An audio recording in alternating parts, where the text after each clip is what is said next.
డాక్టర్గా, యాక్టర్గా రామ్కి గారు, మరి ఒక పొలిటికల్ అనాలిసిస్గా, మరి మనం బిగ్ బాస్ అనేది ప్రతినిత్యం అందరూ చూస్తున్నారు. టెన్షన్ పడుతూ ఉంటుంది బిగ్ బాస్ హౌస్లో కూడా. అదేవిధంగా ప్రతి ఒక్కరు కూడా ఆ టయానికి అందరూ మానుకొని ఉంటున్నారు. కానీ నిన్న జరిగిన సంఘటన ఏంటంటే బస్ అద్దాలు పగలగొట్టడము, ఒకరికి ఇచ్చి ఒకరికి ఇవ్వలేదని చెప్పి గొడవ కూడా చేయడం జరిగింది. మరి దీనివల్ల ఏదైనా కారణాలు ఉన్నాయా? మరి ప్రజల్లో ఎందుకు ఈ విధంగా అవేర్నెస్ వచ్చింది? దాని మీద కొద్దిగా క్లారిటీ ఇవ్వాలని కోరుతున్నాం సార్. బిగ్ బాస్ చాలా సక్సెస్ఫుల్. అది కాన్సెప్ట్ సోనీ వాళ్ళు చేస్తున్నారు. అది ఎప్పటి నుంచో అన్ని రాష్ట్రాల్లో కూడా ఉంటుంది బిగ్ బాస్.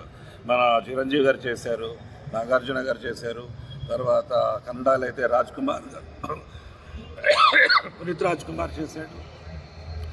ఇలాగా ప్రతి రాష్ట్రంలో కూడా బిగ్ బాస్ దానికి రేటింగ్ కూడా TRP has gone very high.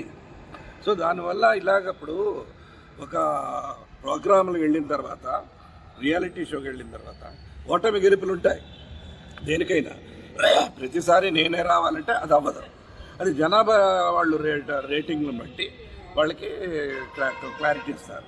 ఆ గ్రేడ్స్ ప్రకారంగా వెళ్తుంది. కానీ ఇలాగా జనంలో ఇలాగా టీఆర్పీ మన సోనీ టీవీకి కూడా Bigg Boss is a very big show.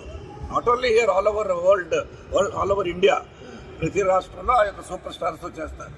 అలాగే జూనియర్ ఎన్టీఆర్ గారు చేశారు, చిరంజీవి గారు చేశారు, నాగార్జున గారు చేస్తారు. అలాగే కన్నడలో కూడా పునీత్ రాజ్ కుమార్ గారు ఆయన చేస్తున్నారు. అలాగే మలయాళంలో మోహన్ లాల్, వీళ్ళందరూ పెద్ద పెద్ద సూపర్ స్టార్స్ చేస్తున్నారు. అలాంటిది ఇది ఒక ఓటమి గెలుపులని ప్రతి షోలో ఉంటాయి కాబట్టి మనం యాక్సెప్ట్ చేయాలి. అంతేగాని నీకు ఇచ్చావు నాకు ఇచ్చావు అనేది ఇదొక విభేదాలు ఉండకూడదు. తర్వాత చాలా వైలెంట్ అయిపోయి ఈరోజు బిగ్ బాస్ సెట్లన్నీ గ్లాసులన్నీ చాలా అగ్రెసివ్ అయిపోయారు. ఇది చాలా ఐ కండెమ్ దిస్. ఇలాంటిది ఒపీనియన్ ఉండకూడదు. ఒక స్పోర్టివ్నెస్గా తీసుకోవాలి. కళాకారులకి వాళ్ళు యాక్ట్ చేస్తుంటే టాలెంట్ ప్రకారంగా వాళ్ళకి జనాభా వాళ్ళు ఆన్లైన్లో లైక్స్ ఇస్తుంటారు, దాన్ని బట్టి పెరుగుతుంటుంది. దాన్ని ఓటమి గెలుపులు సమానత్వంగా తీసుకోవాలి. కానీ నీకు ఇచ్చావా నాకు ఇచ్చావా అని గొడవలతోటి అగ్రెసివ్ చూపించేసి ఇలా గ్లాసుల బద్దలు కొట్టడం అనేది సమంజసం కాదు. వాళ్ళ మీద ఇమీడియట్గా సీరియస్ యాక్షన్ తీసుకోవాలని నా అభిప్రాయం.